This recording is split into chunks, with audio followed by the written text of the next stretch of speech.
नमस्कार बच्चों, आज हम पढ़ेंगे बसंत भाग 3, जिसमें हम पढ़ेंगे कबीर की साखियाँ। बच्चों, कबीर की साखियों के बारे में आप लोगों ने बहुत सुना होगा। उनकी रचनाएं बीजक नामक ग्रंथ में संकलित थी, जिसको कबीर ग्रंथावली भी कहा जाता था। तो बच्चों, प्रस्तुत काव्य रचना में 5 साखियाँ संकलित हैं। आज आपको आपकी पाठ्य पुस्तक में 5 साखियाँ दी गई हैं, जिसमें प्रत्येक साखी में जीवनोपयोगी संदेश दिया गया है, जिनको अपनाने से मानव जीवन उन्नत बन सकता है। प्रस्तुत पाठ कबीर की साखियाँ भक्तिकालीन काव्य का सुंदर नमूना है। इस पाठ की प्रत्येक साखी में मानव को उसके आसपास के ही उदाहरणों के माध्यम से ज्ञानवर्धक बातें बताने का सफल प्रयास किया गया है। इन साखियों में कवि ने अपने विचारों को स्पष्ट रूप से प्रकट किया है। तो बच्चों, आगे हम पढ़ेंगे कबीरदास जी के बारे में और उनकी साखियों के बारे में। कबीरदास हिंदी साहित्य के भक्तिकालीन ज्ञान मार्गी शाखा के प्रतिनिधि कवि थे।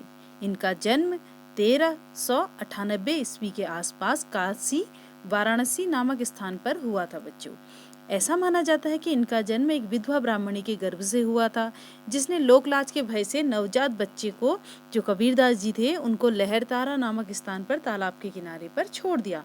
उसी रास्ते से गुजरने वाले निसंतान जुलाहा दंपति, जिनकी कोई भी संतान नहीं थी, जुलाहा थे नीरू और नीमा नामक 2 जुलाहा दंपति थे, ने बालक को देखा और घर लाकर उसका पालन पोषण किया।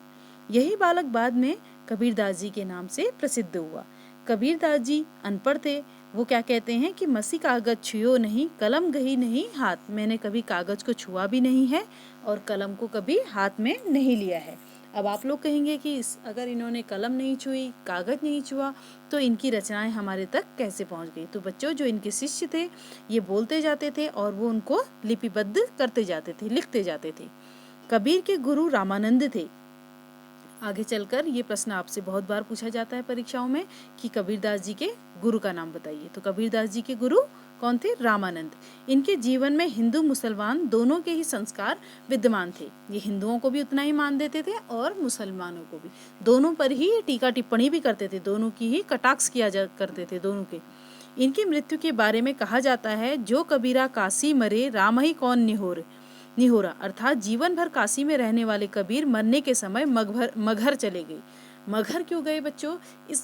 इसके लिए भी एक लोक प्रचलित कथा है, क्योंकि उस समय कहावत थी, उस समय कहा जाता था कि मगहर में जो भी व्यक्ति मरता है तो वह नरक में जाता है, वो स्वर्ग में नहीं जाता है। तो इस उक्ति को बदलने के लिए कबीरदास जी काशी में रहने के बाद अंत समय में मगहर को चले गए, जहां सन 1518 के आसपास उनकी मृत्यु हुई। अनपढ़ कबीर अपने शिष्यों के सामने दोहे, साखियां, पद मौखिक रूप से बोलते रहते थे, जिनका संकलन उनके शिष्यों ने किया था। अभी मैंने आपको बताया ना कि उनके शिष्य क्या थे, उसको लिपिबद्ध किया करते थे। इसी संकलन को बीजक नाम से जाना जाता है। तो बहुत बार आपसे पूछा जाता है कबीरदास की रचना, जिसका नाम क्या है? बीजक। बीजक को 3 भागों में विभाजित किया गया है, साखी, सबद और रमैनी। कुछ लोग इनकी रचनाओं का संग्रह कबीर ग्रंथावली में भी मानते हैं। तो साखी, सबद, रमैनी। तो आपके सम्मुख कुछ साखियां बच्चों यहाँ दी गई हैं। कबीर ऐसे संत कवि थे जिन्होंने समाज में व्याप्त अन्याय, बुराई, आडंबर, अंधविश्वास और हिंदू मुसलमान दोनों की ही कुरीतियों पर प्रहार किया है। जो अनेक प्रकार की हिंदुओं में, मुसलमानों में जो कुरीतियाँ, जो गलत गलत बातें व्याप्त थी, उस पर उन्होंने टीका टिप्पणी की है। उन्होंने मूर्ति पूजा, आडंबर पूर्ण भक्ति, मोह माया आदि का विरोध करते हुए ईश्वर की सच्ची भक्ति पर बल दिया। भाषा शैली क्या थी? कबीर की साखियों तथा पदों में सदुक्कड़ी या पंचमेल खिचड़ी वाली भाषा का प्रयोग किया जाता था, इसलिए इनकी भाषा को बच्चों पंचमेल खिचड़ी कहा जाता है। इसमें ब्रज भाषा, पूर्वी हिंदी, अवधी तथा राजस्थानी आदि के शब्द सम्मिलित हैं, इसलिए इनको क्या कहा जाता था? पंचमेल खिचड़ी। जैसे खिचड़ी में हम बहुत सारे अनाज मिला दिया करते हैं ना बच्चों, कभी कौन सी दाल मिला देते हैं, कभी चावल मिला देते हैं, कभी कुछ मिला देते हैं। उसी प्रकार इनकी भाषा में ब्रज भी थी, पूर्वी हिंदी भी थी, अवधी भी थी और राजस्थानी भी थी, इसलिए इनकी भाषा को पंचमेल खिचड़ी कहा गया। उनकी भाषा शैली ने आम आदमी को प्रभावित किया। उनकी भाषा भावों को व्यक्त करने में पूरी तरह समर्थ थी। तो बच्चों, आज हम इनकी साखियों का अर्थ जानते हैं, पाठ का सारांश जानते हैं। कबीर की साखियाँ। जाति न पूछो सादगी, पूछ लीजिए ज्ञान, मोल करो तरवार का, पड़ा रहन दो म्यान। बच्चों, पहली वाली साखी आपकी दी गई है, जाति न पूछो सादगी। साध का अर्थ क्या होता है? साध संत। मोल करो का अर्थ क्या होता है? दाम तय करो। तरवार का अर्थ क्या होता है बच्चों? तलवार। म्यान, जिसमें तलवार रखी जाती है, ठीक है, जिसमें तलवार सुरक्षित होती है, उसे क्या कहते हैं हम? म्यान। तो कवि कहते हैं कि मनुष्य को कभी भी साधु संतों की जाति नहीं पूछनी चाहिए। जाति न पूछो सादगी, तो कभी भी हमें साधु संतों की जाति नहीं पूछनी चाहिए। वे जाति पाति की भावना से बहुत ऊपर उठ चुके होते हैं। वे तो ईश्वर की भक्ति में लीन रहते हैं बच्चों। ऐसे लोगों से ज्ञान की बातें अधिकाधिक ग्रहण कर लेनी चाहिए। ऐसे लोगों से हमें ज्ञान की बातें अधिक ग्रहण कर लेनी चाहिए। वैसे भी जाति और ज्ञान का कोई संबंध नहीं है। मनुष्य के लिए जाति नहीं, ज्ञान महत्वपूर्ण है। जैसे हमें तलवार का मोल भाव करना चाहिए, म्यान का नहीं। हमें तलवार का हमें देखना चाहिए कि तलवार कितनी तेज चलती है, ये नहीं कि म्यान कैसी है, क्योंकि असली काम तो तलवार से लेना है, म्यान से तो नहीं। उसी प्रकार हमें जाति को महत्व नहीं देना चाहिए बच्चों। तो कवि क्या कहना चाहते हैं? कवि ने लोगों से कहा कि वे साधुओं या गुणी जनों से उनकी जाति न पूछकर उनसे काम तथा ज्ञान की बातें पूछें। जैसे हमें म्यान की मजबूती और सुंदरता आदि को छोड़कर तलवार के गुणों को परखना चाहिए तथा उसी का मोल करना चाहिए। ये नहीं कि म्यान कितनी सुंदर है, वो आकर्षक कितनी नजर आती है, ये हमें नहीं देखना चाहिए। तो बच्चों, ये पहले वाली साखी का आपका यही अर्थ है। दूसरी वाली साखी का अर्थ बच्चों देखो, दूसरी वाली साखी क्या है? आवत गारी एक है, उल्टत होय अनेक, कह कबीर नहीं उलटिए, वहीं एक की एक। कबीरदास जी कहते हैं कि यदि हमें कोई एक अपशब्द कहता है, गारी का अर्थ क्या होता है? गाली भी होता है और अपशब्द भी होता है, ठीक है। जो गारी शब्द कहा गया है वो किसे कहा गया है? गाली को। आवत का अर्थ होता है आए, उल्टत का अर्थ क्या होता है? जवाब देने पर। तो कबीरदास जी कहते हैं कि यदि हमें कोई एक अपशब्द कहता है और हम उसका जवाब पलटकर अपशब्द से ही दे देते हैं, तो वह एक से एक न रहकर क्या हो जाती है? अनेक हो जाती है। उल्टत होय अनेक। अब आपको बहुत गुस्सा आ जाता है, कभी कभी कोई आपको गाली देने लगता है, तो आपको बहुत गुस्सा आता है, तो आप क्या करते हैं? वो एक गाली देता है तो आप उसको दो गाली दे देते हैं, 2 बार अपशब्द बोल देते हैं, 2 चीजें अपशब्द बोल देते हैं। तो लेकिन उसने तो आपसे एक बोली, आपने उसको क्या कर दिया? अनेक कर दिया। एक से बढ़कर बहुत सारी गालियां दे दी आपने उसको, क्योंकि वातावरण में वही शब्द और अधिक हो जाता है। अर्थात क्या होता है? वातावरण, जो हमारा आसपास का वातावरण है, वो दूषित हो जाता है। जो भी सुनता है उसे भी बहुत बुरा लगता है। इससे आरंभ का एक अपशब्द बढ़कर अनेक बन जाते हैं। कवि मानव जाति को शिक्षा देते हुए क्या कहना चाहते हैं? हमारे कबीरदास जी क्या कहना चाहते हैं? कि हमें बुराई का जवाब बुराई से कभी नहीं देना चाहिए बच्चों। इससे बुराई और अधिक नहीं बढ़ पाती। अगर कोई हमें एक अपशब्द बोलता है तो हमें चुप हो जाना चाहिए। हमें उत्तर में उसे दूसरा अपशब्द नहीं कहना चाहिए, क्योंकि एक का क्या हो जाता है बच्चों? अनेक हो जाता है। एक गाली का अनेक गाली बन जाता है। तो कवि क्या कहते हैं कि कोई हमें अपशब्द कहता है तो हमें सहन कर लेना चाहिए, क्योंकि हमारे द्वारा भी अपशब्द कहने पर अपशब्द एक से बढ़कर अनेक हो जाते हैं। तो बच्चों, अब तीसरी साखी हम पढ़ते हैं।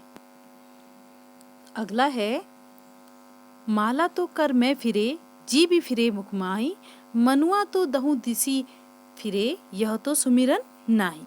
इस पंक्ति में, इस दोहे में कबीरदास जी क्या कहते हैं कि मनुष्य प्रभु भक्ति करने का केवल दिखावा करता है। आप लोगों ने देखा होगा कि बहुत से लोग हाथ में माला लेकर जय श्री राम कहते हैं या नमः शिवाय कहते हैं, कुछ भी भगवान का नाम लेते हैं, ईश्वर का नाम लेते हैं और माला के दानों को आगे पीछे खिसकाते रहते हैं। जैसे 108 दाने उसमें हैं तो वो क्या करते हैं? प्रभु का नाम 108 बार लिया जाता है तो वो क्या करते हैं? हाथ में अपनी माला को फेरते रहते हैं। वो अपने हाथ में माला का मन का घुमाता है और भक्ति का ढोंग करता है। क्यों करता है? कहता है क्योंकि ऐसा करते हुए वह अपने मन पर नियंत्रण नहीं रख पाता। उसका मन चारों दिशाओं में भ्रमण करता रहता है। तो हम क्या करते हैं? भक्ति का केवल आडंबर करते हैं। जैसे बच्चों, माला तो कर में फिरे। कर का अर्थ क्या होता है? हाथ। मैंने आप लोगों को अभी कुछ ही दिन पहले एक प्रश्न दिया था, कर शब्द के 3 अर्थ थे ना उसमें, हाथी की सूंड, कर का अर्थ हाथ और कर का अर्थ टैक्स। और इसमें से उपयुक्त सभी आंसर। तो बहुत से बच्चों ने इसको सही किया था। कर शब्द का अर्थ क्या होता है? हाथ भी होता है, हाथी की सूंड भी होता है और टैक्स भी होता है। तो माला तो कर में फिरे, जो हमारी माला होती है वो केवल हाथ में रहती है। जी भी फिरे मुख माही, और जो हमारी जीवा है उससे हम राम नाम क्या करते हैं? मुंह के अंदर बोलते रहते हैं। मनुआ तो चाहूं दहूं दिसी फिरे, जो हमारा मन है वो तो 10 दिशाओं में घूमता है। जब हम ईश्वर की भक्ति में बैठे रहते हैं, हमारे मन में बहुत से सवाल चलते हैं, जैसे हमें अभी क्या करना है, आगे क्या करना है, या हमने कल कौन सी गलती कर दी थी, या हमने कल कौन सा अच्छा काम किया था। तो हमारा मन वहाँ घूमता रहता है। यह तो सुमिरन नहीं। सुमिरन करते क्या होता है? स्मरण, जो प्रभु की सच्ची भक्ति होती है। तो बच्चों, एक बार एक प्रश्न आया था कि सुमिरन और सुमिरण में से कौन सा शब्द तत्सम शब्द है? तो सुमिरन होता है। ठीक है, आप लोग ध्यान रखिए इस शब्द को। सुमिरन और सुमिरण, ण जो होता है वो गलत होता है, तो 9 वाला सही होता है बच्चों। तो इसमें हम क्या कहेंगे कि कबीरदास जी कहते हैं कि आडंबर पूर्ण एवं दिखावे की भक्ति को प्रभु की सच्ची भक्ति नहीं माना जा सकता है। सब लोग क्या करते हैं? दिखावा करते हैं, आडंबर करते हैं। इसमें कवि ने आडंबर पूर्ण भक्ति करने वालों पर करारा प्रहार किया है कि मुंह से राम राम कहने तथा हाथ में माला फेरने से ईश्वर की सच्ची भक्ति नहीं हो सकती। असली ईश्वर की भक्ति क्या होती है बच्चों? जब हम किसी की सहायता करते हैं, किसी दीन दुखी का हम दुख दूर करते हैं, वही हमारी सच्ची भक्ति होती है। तो इसमें मुख माही शब्द दिखाई दे रहा है ना बच्चों आप लोगों को? ये मुख माही, यहाँ क्या है? अनुप्रास अलंकार है। जहाँ शब्दों और वर्णों की आवर्ती बार बार होती है वहाँ क्या होता है? अनुप्रास अलंकार होता है। तो बच्चों, इस वाले दोहे में अनुप्रास अलंकार दिया गया है। अगला दोहा है बच्चों, कबीर घास न निंदिए, कबीर घास न निंदिए, जो पांव तले होई, उड़ी पड़े जब आंख में खरी दुहेली होई। घास का अर्थ क्या होता है? वो तो आप जानते ही हैं, एक छोटा सा तिनका, छोटी सी वस्तु। निंदिए का अर्थ क्या होता है? निंदा करना या किसी की बुराई करना। पाँव, पाँव क्या होता है? जैसे हम लोग बोल देते हैं ना, मेरे पाँव में बहुत दर्द है, तो पाँव का अर्थ क्या होता है? पैर। तली, तली मतलब पैर के नीचे। उड़ी का अर्थ क्या होता है? उड़कर। खरी मतलब बहुत अधिक। दुहेली का अर्थ क्या होता है? दुहेली का अर्थ समझ लो बच्चों, पीड़ादायक। ठीक है, कष्ट साध्य।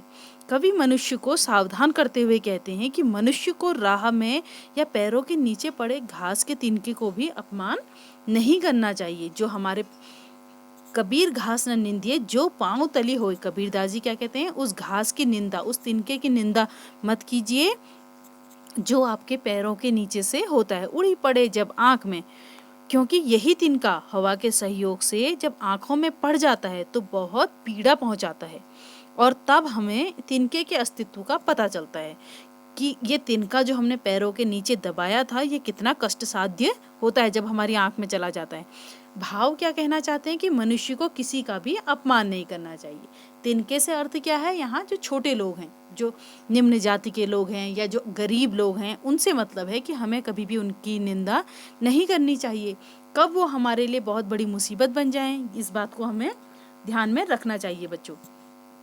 तो कबीरदास जी इस दोहे के माध्यम से क्या कहते हैं कि आम आदमी का महत्व प्रतिपादित करते हुए कि हमें घास के तिनके की भी निंदा नहीं करनी चाहिए, क्योंकि आंखों में पड़ने पर वही दुख का कारण बन जाता है बच्चों। तो ये इस साखी का अर्थ ये है। तो बच्चों, आप लोगों ने इसमें तुकांत युक्त दोहा छंद में है। तुकांत तुक क्या होता है? जैसे इसके अंत में दिया गया है ना, होई होई। ठीक है, तो होई होई क्या है? दोनों तुकों को मिला दिया गया है, तो इसलिए इसको कहते हैं हम तुकांत। तुकांत छंद है, तुकांत दोहा है। काव्यांश की भाषा में तद्भव तथा आम बोलचाल के शब्दों का प्रयोग किया गया है। तद्भव शब्दों का प्रयोग किया गया है। तत्सम क्या होते हैं? जो संस्कृत से आए रहते हैं, और तद्भव क्या होते हैं? जो संस्कृत का बिगड़ा हुआ रूप होता है, उन्हें हम तद्भव कहते हैं। अगला दोहा देखिए बच्चों, जग में बैरी कोई नहीं, जो मन शीतल होई, या आपा को डारी दे, दया करे सब कोई। जग का अर्थ तो आप जानते ही हैं, संसार है। बैरी, बैरी किसे कहा जाता है? दुश्मन को। शीतल, शीतल जो इसमें स दिया गया है बच्चे, स दंती स दिया गया है, उसमें हम लोग कैसे लिखते हैं उसको? तालबी श लिखते हैं, श। ठीक है, तो शीतल शीतल और शांत। शीतल, होई का अर्थ होता है। ठीक है, आपा का अर्थ क्या होता है? अहंकार। एक आपा का अर्थ दीदी भी होता है ना, जो मुस्लिम धर्म में आपा को, बड़ी बहन को आपा कहा जाता है। तो बच्चों, आपा का अर्थ यहाँ क्या दिया गया है? अहंकार। डारिदी का अर्थ क्या होता है? त्याग दे।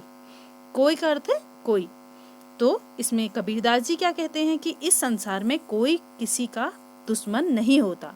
जग में बैरी कोई नहीं, इस संसार में कोई किसी का दुश्मन नहीं होता। मनुष्य को जो चाहिए कि वह अपने मन को शांत एवं शीतल बनाए रखे। अगर हमारा मन शांत है, हमारा मन अच्छा है, हमारा मन शीतल है, तो हमारा जग में कोई भी बैरी नहीं होता। मन का घमंड त्यागने से उसका मन शांत और शीतल ही होता है। या आपा को डारी दे, या आपा को डारी दे मतलब जो हमारा घमंड है उसको त्याग दो, उसे छोड़ दो। दया करे सब कोई, मन का घमंड त्यागने से उसका मन शांत और शीतल होता ही है, साथ ही उसका स्वभाव भी निश्चल हो जाता है और हृदय पवित्रता से भर जाता है। हमारा हृदय क्या हो जाता है? पवित्र हो जाता है। घमंड रहित व्यवहार करने वाले व्यक्ति पर हर कोई दया करने के लिए तैयार रहता है। बच्चों, जो घमंड रहित व्यवहार होता है, जैसे अगर हमारे अंदर घमंड नहीं होगा तो हर कोई हम पर दया करेगा। अगर हम अपना घमंड हर किसी को दिखाएंगे तो क्या है, हर कोई व्यक्ति हमसे लड़ने के लिए आएगा, अपने अधिकारों के लिए वो हमसे लड़ेगा। अगर हम शांत भाव से उससे कुछ भी कहेंगे तो वो अपनी संपत्ति भी हमें देने को तैयार हो जाएगा। तो बच्चों, आप लोगों की जो ये व्याख्या थी इसमें केवल 5 ही दोहे दिए गए थे। मनुष्य को घमंड त्याग कर सभी से अच्छा व्यवहार करने का इसमें संदेश दिया गया है। जो ये आपका 5वां दोहा है, इसमें मनुष्य को घमंड त्याग कर सभी से हमें अच्छा व्यवहार करना चाहिए। और ये क्या है, एक ये भी दोहा छंद है। तो इसमें जैसे मन का शीतल होना तथा आपा डाल देना, मुहावरों का प्रयोग किया गया है। तो बच्चों, इसी के साथ आपका पाठ समाप्त होता है। अगले पाठ में हम फिर मिलते हैं। धन्यवाद।